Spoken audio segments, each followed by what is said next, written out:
Hey, what's up? It's Chris from Brooker Films, and in today's video, I'm going to show you this really awesome reflected text right inside of Adobe Photoshop. It's really easy and it's really quick and simple. So once you have Adobe Photoshop open and you've created a brand new canvas, we first want to begin by creating a brand new title layer.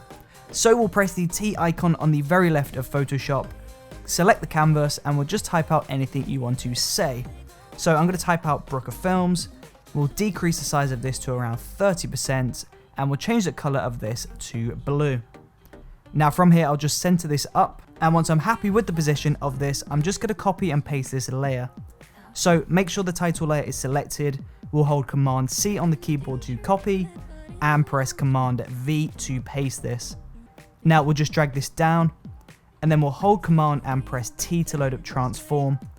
And we'll select the box at the very top of the title layer, the one in the very middle, and we'll just pull this down and make sure this is roughly the same height as the text on the top.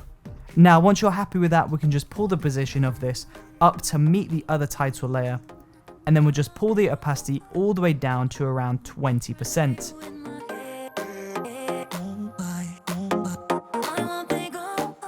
Now from here, we'll go over to the left side of Photoshop, and we'll select the eraser tool.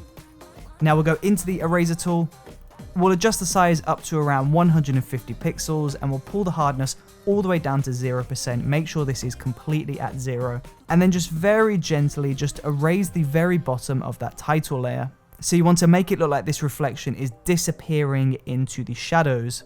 And there you go. Once you're happy with the look of that, you've now successfully completed the reflected title text effect right inside of Adobe Photoshop.